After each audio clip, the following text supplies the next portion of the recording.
Welcome to this presentation on the Stow Town Hall restoration. My name is Don Mills, Principal Architect with Mills Whitaker Architects. We've been working with the Town Hall Restoration Committee on the project.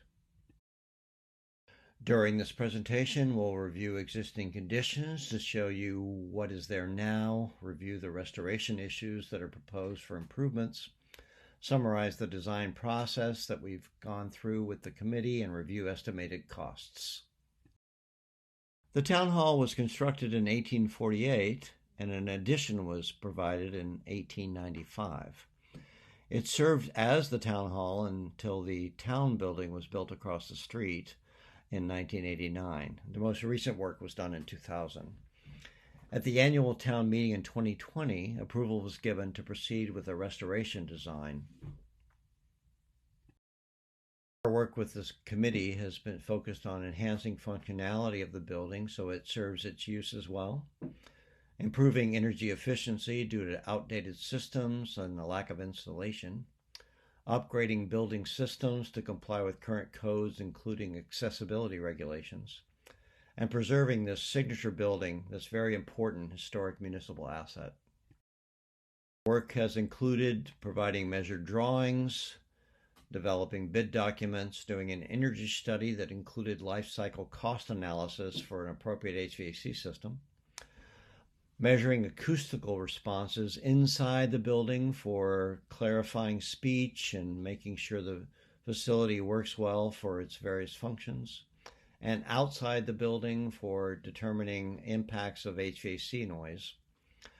We applied for and received accessibility variances from the Architectural Access Board, and in the process, the Mass Historic Commission endorsed the project and agreed that the building was eligible for listing in the state and national registers of historic places. Previously, you could drive directly in front of the town hall and park in the front, as seen in this photograph on the right. There's no street parking on Great Road. There's parallel parking on Crescent Street. And in the foreground of this photograph was a historic hay weighing station. Each side of the site has crosswalks from Great Road and Crescent Street. The former driveway area is now paved with granite cobbles. There are a pair of historic boot scrapers at the entrance step, one of which is in disrepair and will be repaired. And there's a custom bicycle rack at the northwest corner. A new bike rack will be added at the lower entry on Great Road.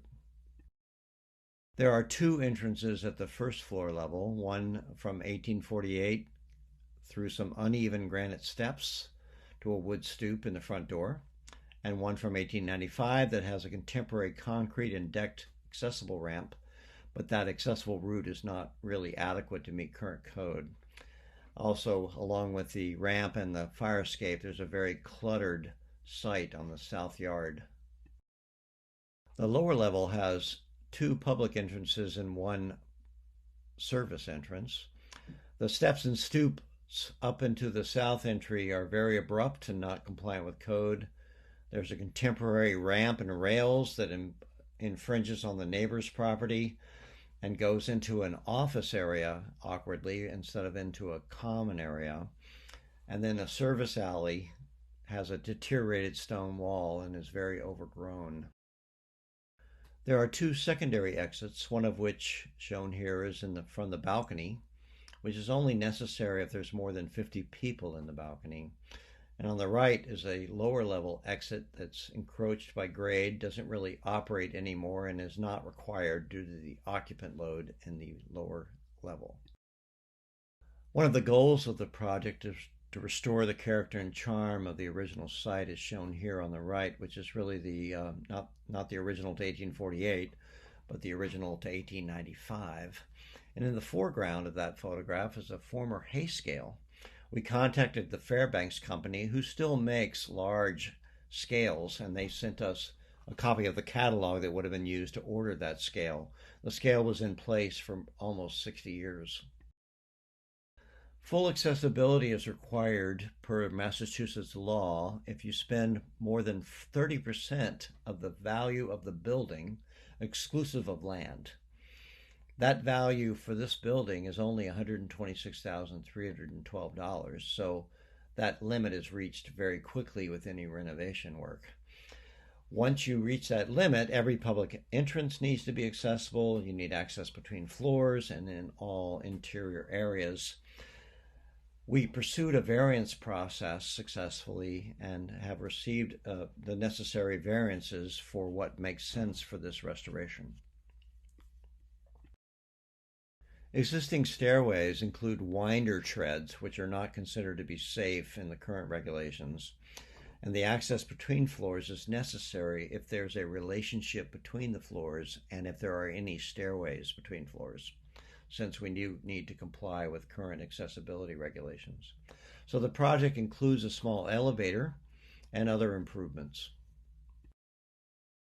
There are 2 existing restrooms on the first floor, which is insufficient for the potential occupancy load of the building. Since the first floor should also be used for public access to the Great Hall, we propose to expand the restrooms and put them on the ground floor. The ground floor currently has an unused kitchen that's not functional. The gas is disconnected to the range, there's no exhaust, and it's not handicap accessible as required. Also, the location is not particularly useful for serving events in the Great Hall on the first floor. So the project recommends doing a catering kitchen on the first floor instead of this basement level kitchen. Finishes in the building need both restoration and replacement. In the case of wood, trim, and wainscoting, that should be restored and retained. In the case of cracked, flat plaster, that can be replaced. And by replacing plaster, we gain access to the stud cavities where we can insulate the building. Also, we should replace outdated audiovisual systems and lighting that is inadequate for the types of uses that have occurred here and can occur here. In 2000, when the last renovation was done, storage cabinets were installed on each side of the stage. Those cabinets are underutilized and create kind of a visual distraction to the stage area. Not to mention that there's no storage area, so the chair dollies are placed adjacent to the stage. There's no stage access for wheelchairs. There's no assistive listening devices as needed by code. And the audiovisual systems are poorly integrated. Existing windows are still present in all of the openings, and we will repair them and retain the historic glass, and also retain the exterior shutters where they're present. And in the process, we will add exterior storm windows in order to protect that original sash, keep out road noise, and preserve energy. The existing building is heated only with fuel oil fired furnaces. There's no cooling or any sort of forced air ventilation. The building envelope has no insulation. The electrical service is inadequately sized for a building of this type. So the restoration proposes to replace all mechanical and electrical systems. Restoration and preservation relies on keeping the use intact first and foremost. This building was built as a place of community meetings and should retain that use so that it can retain its character. Also, physical features like the Greek Revival plinth, the pediment, the columns, the trim, embossed tin ceilings, and other features that are still present in the building will be retained to the extent possible. This building has been somewhat neglected in terms of its value to the town. When we started working with the committee, there was a division among us about whether to just keep the water out or do something that really benefited future generations.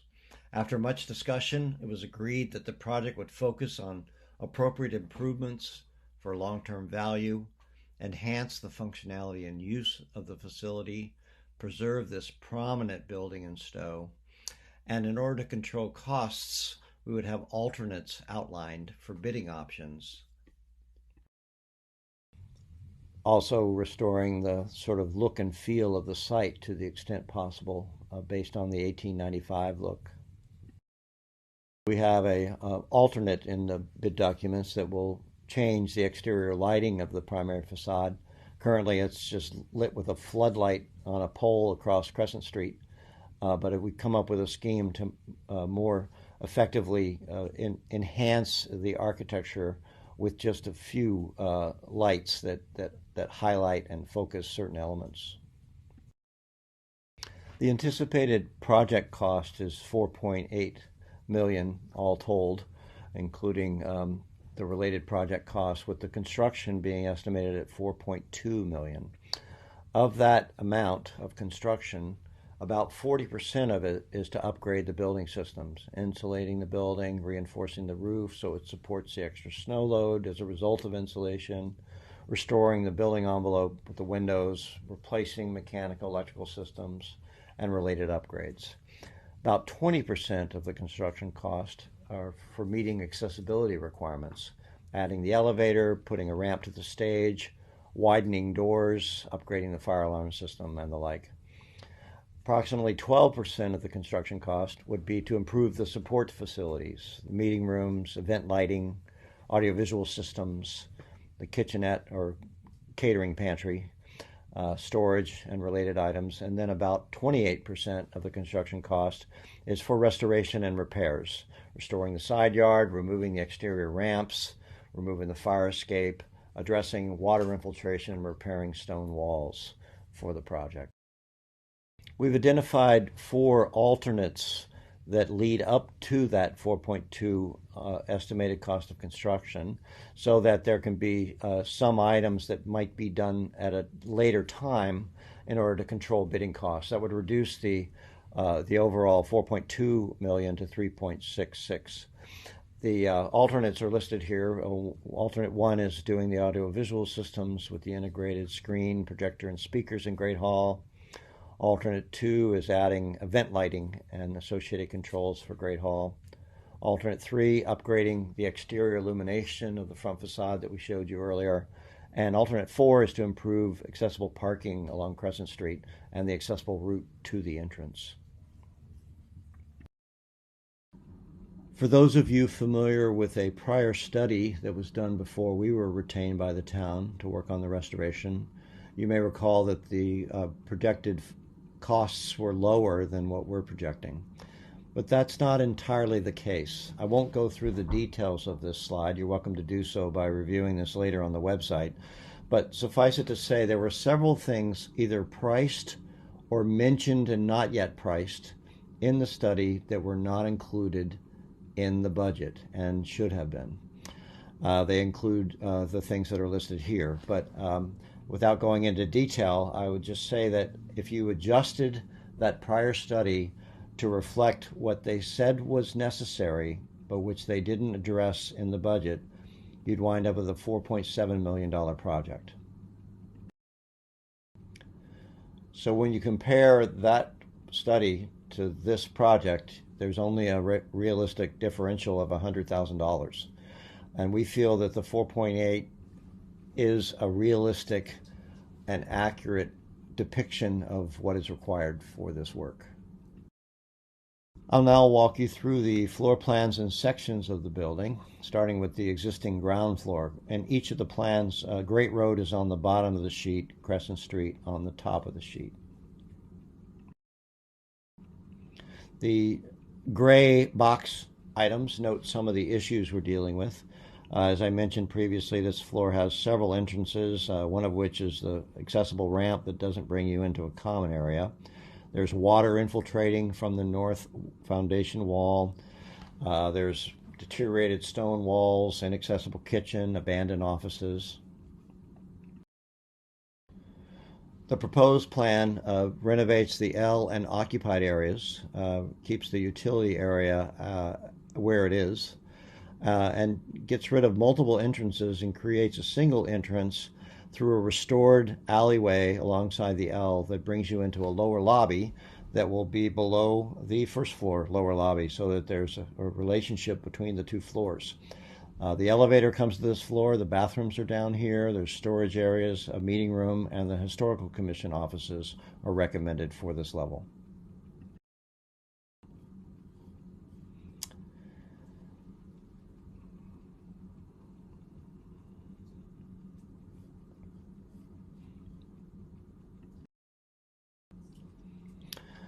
The existing first floor has that former driveway in the front, the fire escape and ramp on the south side, great hall with its storage closets, the L with the 2 bathrooms and a former office and a very small entry lobby.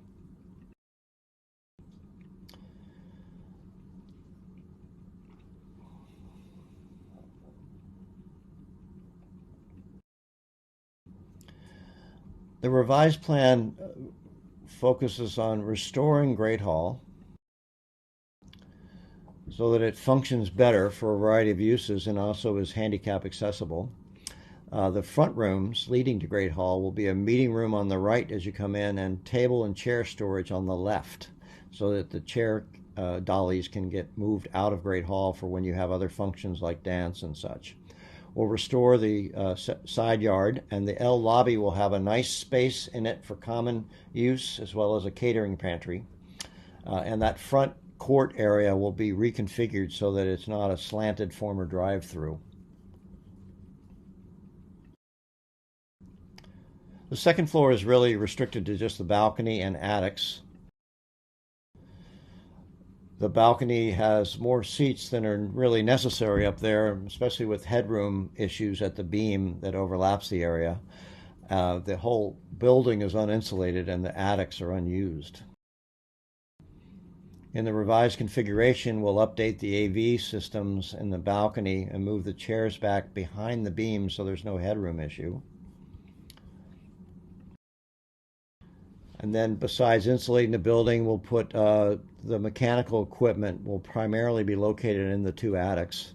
We'll create a connection between the 2, and there'll be energy recovery ventilating systems and a very green, energy efficient variable refrigerant flow HVAC system that takes advantage of the fact that you have a municipal electrical supply in order to reduce utility costs. This is a section looking towards Crescent Street. And these are some of the issues associated with the existing building that we aim to correct.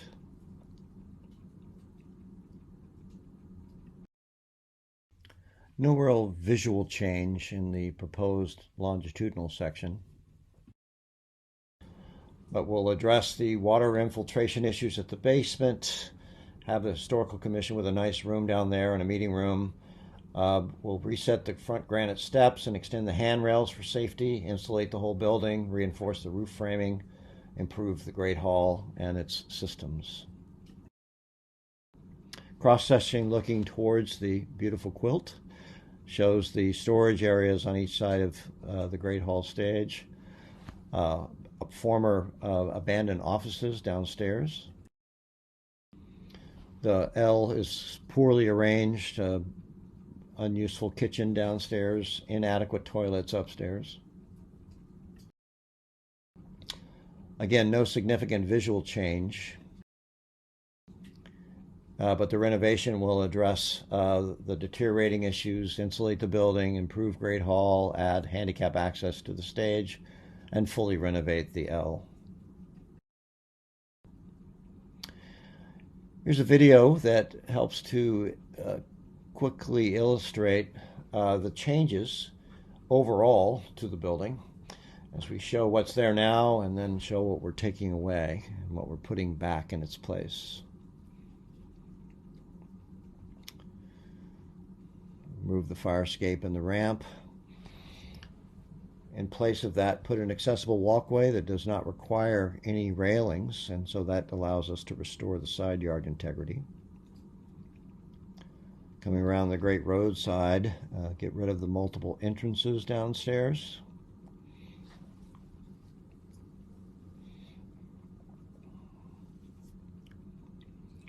We'll rebuild the deteriorated stone wall and create a lower lobby entrance level. In a cutaway view, we'll show you what's going on inside for vertical access.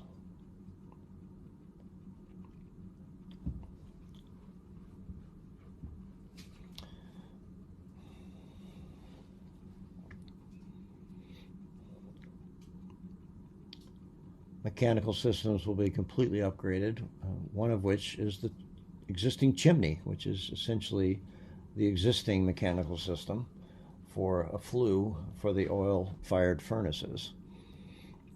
Instead, we'll have a very green, energy-efficient system that utilizes the reduced rates you pay for electricity in town because of your municipal supply.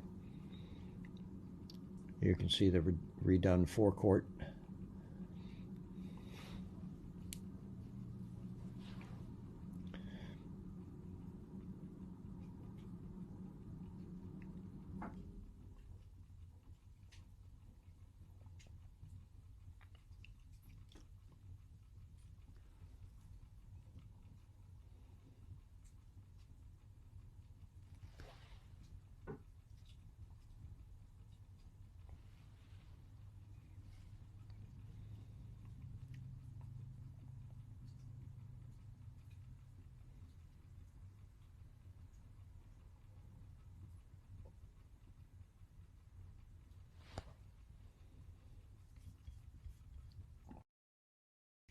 So I hope that this presentation has helped you understand the comprehensive and important nature of this restoration project. And as we work towards the annual town meeting in the spring of 2022, please come to any public forums that are offered. Please send any questions to the Town Hall Restoration Committee, and take a look at the FAQs they'll have posted there and all the other resources that they have. We hope you've enjoyed this and understand it, and if not, please ask your questions. Thank you very much for listening.